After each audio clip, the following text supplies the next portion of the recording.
Brock Lesnar and Austin Theory joined the Vision. Roman Reigns legitimately injured at WWE Crown Jewel.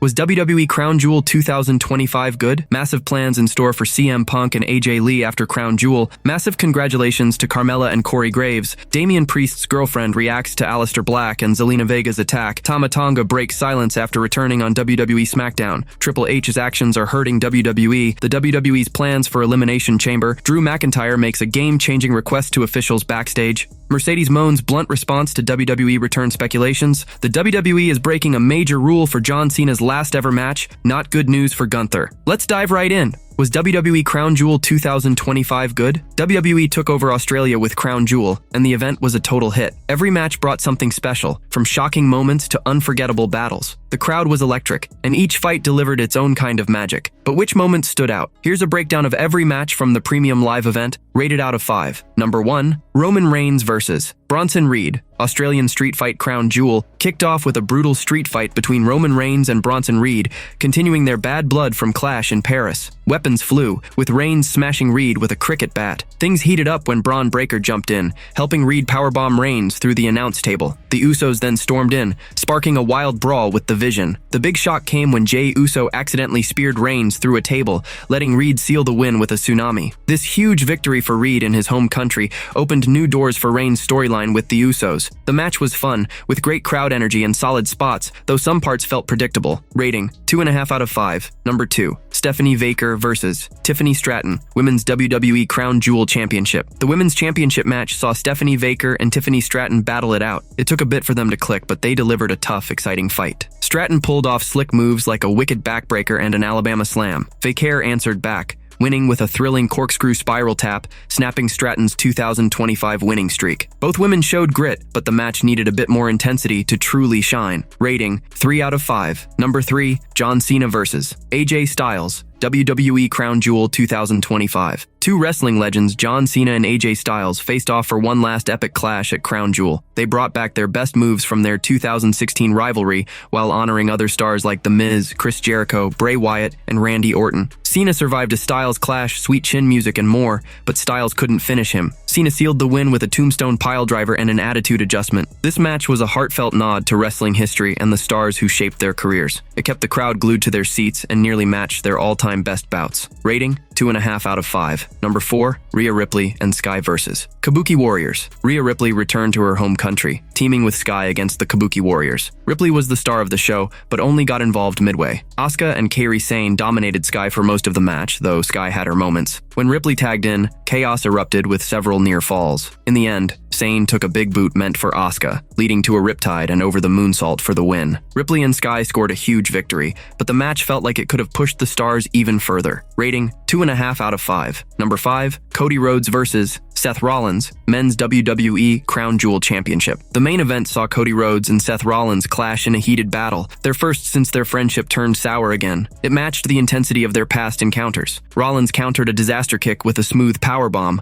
while Rhodes fired back with a Cody cutter and pedigree. Rollins hit Crossroads and multiple stomps, but Rhodes stayed alive. A distraction involving a Rolex gift from Rhodes threw Rollins off, leading to an incredible coast-to-coast headbutt. Rhodes answered with a Crossroads from the top rope, but Rollins won by using the Rolex to knock out Rhodes, followed by 2 stomps, one from the top. The match ran a bit long but was a total thriller. Rollins earned the Crown Jewel Championship, and Rhodes proved he's still a top star. These two never disappoint. Rating, 2.5 out of 5. Massive congratulations to Carmella and Corey Graves. Corey Graves has been off WWE TV since a wild moment on Friday Night SmackDown, but he and Carmella just shared some incredible news. The real-life couple welcomed their second child, and Carmella announced the arrival of their baby boy on Instagram. Back in 2023, Carmella stepped away from WWE to focus on her pregnancy with their first son, Dimitri, born in November. She's since been building her career outside wrestling. Earlier this year, the couple revealed they were expecting their second child by year's end. It took a bit longer, but the 37-year-old star joyfully introduced Bram Julian Polinsky to the world. Wrestling stars from all over sent love, and Carmella shared a touching message, tagging Corey Graves. Bram Julian Polinsky, you've changed my life forever, baby boy, Carmella wrote on Instagram. Last month on SmackDown,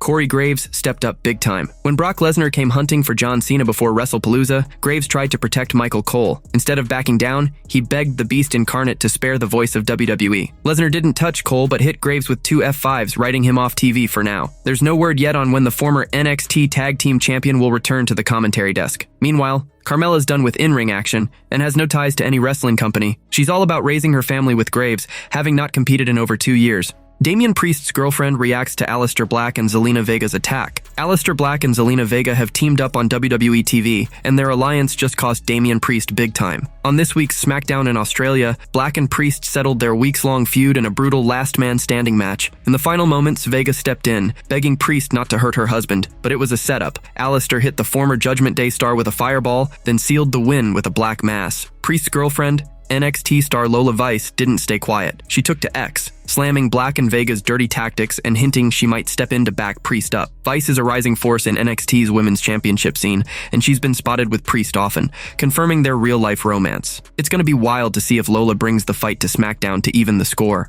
Tama Tonga breaks silence after returning on WWE SmackDown. Tama Tonga stormed back to WWE SmackDown, rejoining Solo Sikoa's fierce faction, and he's already making waves. The former WWE Tag Team Champion spoke out on social media after his explosive return during Sami Zayn's United States Championship match against Shinsuke Nakamura. Nakamura answered Zayn's open challenge, but Tonga crashed the party, ambushing Nakamura and ending the match in chaos. After the bell, Tonga and the MFT crew jumped Zayn, leaving him down. On X, Tonga dropped a short, bold message alongside a selfie, rocking the chilling face paint he and the MFT wore on SmackDown. "I am back," wrote Tonga. Solo Sikoa lost the United States Championship to Sami Zayn on the August 29th SmackDown. Since then, Sikoa's been rallying his MFT squad in mysterious vignettes, praising their loyalty. Tama's return has lit a fire under the group, and they're looking stronger than ever. The 42-year-old and his stablemates might now zero in on helping Sikoa snatch the US title back from Zayn. With Survivor Series War Games just over a month away, Tama's comeback makes the MFT prime contenders for the men's War Games match. On SmackDown, Nakamura tried to back Zayn against the heel faction, but the MFT's numbers were too much, and they stood tall. Zayn and Nakamura could recruit more allies to face Sikoa's crew in the War Games cage. Last week, after bringing back Tama Tonga, Sikoa hinted something was still missing to complete his family. Tama seems to be that missing piece, and now the MFT is ready to unleash chaos on SmackDown. The faction also debuted a bold new look, with everyone but Sikoa sporting fierce face paint, giving them a sharper, more dangerous edge. Tama Tonga's return has tipped the scales for the villainous crew, and the former NJPW star's presence is shaking up the blue brand. It's going to be a wild ride to see what's next for the MFT in WWE. Triple H's actions are hurting WWE. Triple H, WWE's chief content officer, is catching heat for decisions that some say are dragging the company down. The game's creative calls have stirred up trouble lately, but now there's worry inside WWE that his focus is drifting. Reports say Triple H has been making frequent trips to the White House, meeting US President Donald Trump. A few months back, he was at a bill signing for the return of the presidential fitness test. Last month, he and his wife, Stephanie McMahon, were back for Trump's executive order to use artificial intelligence for childhood cancer research. According to the Wrestling Observer newsletter, WON, Triple H's absence from some recent WWE shows has sparked concern that his political side gigs are hurting the company. One person close to the cerebral assassin pushed back, saying he hasn't missed any creative meetings, and his schedule is planned out ahead of time. The WON report highlights that Triple H skipping shows for White House visits has some in WWE feeling his priorities are off, potentially weakening the product. While his ally insists he's still on top of creative duties, the missed shows have raised eyebrows and fueled debate about his focus. Triple H's creative direction has fans divided. Some love his vision, while others think it's missing the mark. Inside sources, a former WWE writer, ripped into the game's booking on his The Brand podcast after a messy SmackDown moment. 2 weeks ago, Tiffany Stratton defended her women's title against Nia Jax and Jade Cargill in a triple threat match. Stratton kept the gold, but the finish went viral for a botch where the referee stopped the count despite no kickout from Jax. We're not watching pros. These people are not freaking pros because think about how ridiculous this is. Regardless of what these idiots are telling her in Gorilla, and freaking Triple H ain't a freaking pro. He's not a freaking pro either, he said. The heat on Triple H comes from both his outside ventures and in-ring stumbles. With fans and insiders calling out his creative missteps, like the botched SmackDown finish, the pressure's on. The question is whether he can juggle his high-profile political appearances and still steer WWE's creative ship without more slip-ups. It's a critical moment for the game to prove he's still got it. Drew McIntyre makes a game-changing request to officials backstage. Imagine the roar of the crowd when a superstar's theme song hits. Now imagine that magic fading. Drew McIntyre, alongside other WWE stars, is pushing for a major change that could shake up the entire roster. They're fed up with lackluster theme songs. For years, from the 1980s golden era to now, a wrestler's entrance music has been key to their identity. Think of the iconic glass shatter or a revving engine. Those sounds instantly tell you who's coming. But lately, that spark is missing, and fans are vocal about about it. Nowhere is this clearer than at the Royal Rumble, where only a few stars' themes stand out, leaving the rest forgettable. WrestleVotes revealed that Drew McIntyre, Sheamus, and others are demanding a return to classic theme songs. Don't get your hopes up for McIntyre bringing back his legendary Broken Dreams just yet. It's not confirmed. He might just be using his backstage clout to support what many wrestlers want. Stephanie Vaquer even shared that she had to beg Shawn Michaels to keep her theme song unchanged when she joined the main roster. "I had to fight for it," Baker said. "I told Shawn, this is my identity, don't take it away." As for McIntyre, he said before that going back to Broken Dreams feels like leaning on a crutch. His current theme isn't hated, it's just that fans adore his old one. This bold move could bring back the heart-pounding entrances WWE needs.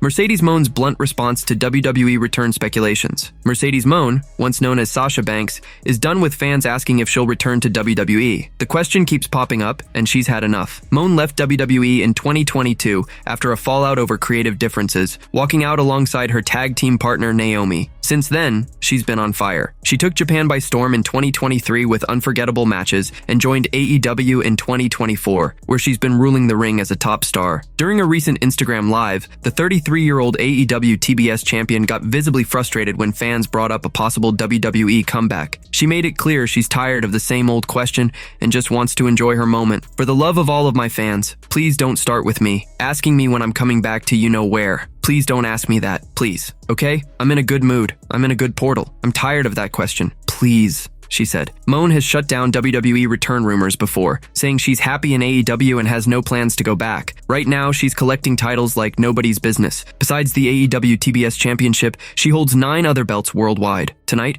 she faced Alice Inc. for the Body Slam Women's Championship in Denmark. Inc. has held the title for over 1,100 days. Mone walked away as 10 belts Mone, adding another championship to her growing collection. The WWE is breaking a major rule. For John Cena's last ever match, not good news for Gunther. WWE is ready to break one of its biggest traditions for John Cena's last ever match, and it's not looking good for Gunther. Reports suggest that Gunther will face Cena at Saturday night's main event in December, where Cena will retire from wrestling to focus on his Hollywood career. But here's the twist. According to Dave Meltzer in the Wrestling Observer newsletter, WWE might let Cena win his final match, going against their usual rule. This could be a major setback for Gunther, one of WWE's brightest stars. Generally speaking, whether it's Ric Flair, Dave Bautista, Kurt Angle, or most recently Bill Goldberg, guys who they believe are retiring lose in their last match. But Cena is treated differently than most others, and these are different circumstances, Meltzer said. Meltzer also noted that Gunther being a foreign star might play a role in him losing. A match against Cena is huge for Gunther, possibly the biggest of his career. A win could skyrocket his status, but a loss might slow his momentum, especially since he just lost his world title to CM Punk. 2 defeats in a row could hurt his rise as a top star. On the flip side,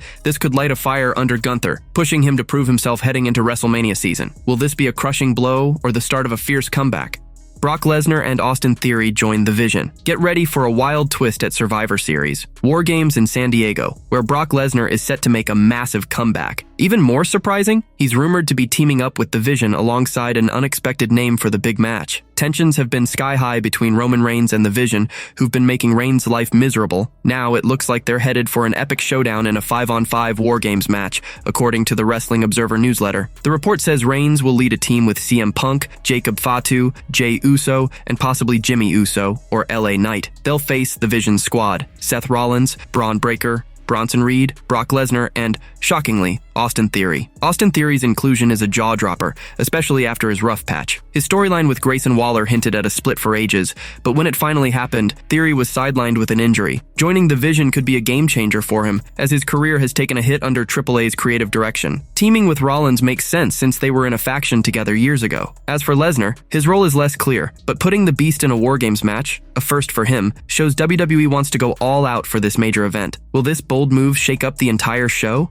Roman Reigns legitimately injured at WWE Crown Jewel. Roman Reigns, the former undisputed WWE Universal Champion, stepped into the ring for a brutal Australian street fight against the Vision's Bronson Reed. The Tribal Chief was expected to dominate the rising star, but things took a dark turn. Jey Uso's mistake cost Reigns the match, letting Reed pin him in a stunning upset. Reigns left the ring alone, clearly frustrated. Worse yet, fans are worried about his condition after he was seen bleeding during the match. Is Reigns really hurt? The answer is yes. Braun Breaker jumped into the fight, helping Reed take control. At one point, Reed and Breaker hit Reigns with a Shield-style powerbomb through the announcer's table, splitting open his elbow. Commentators Michael Cole and Wade Barrett noted that doctors were checking on him. Reigns kept fighting despite the blood, showing his toughness. While we don't know how serious the injury is yet, it seems to be just a cut since he finished the match. Reigns had been unbeatable for 5 years until Cody Rhodes dethroned him at WrestleMania 40, ending his epic title run. The Tribal Chief character is one of WWE's most guarded, with only Rhodes, Jey Uso, and Solo Sikoa pinning him, and only in tag matches until now. Bronson Reed is just the second person to pin Reigns in a singles match, joining Rhodes. How will Reigns recover from this crushing loss and injury, and what's next for him in WWE?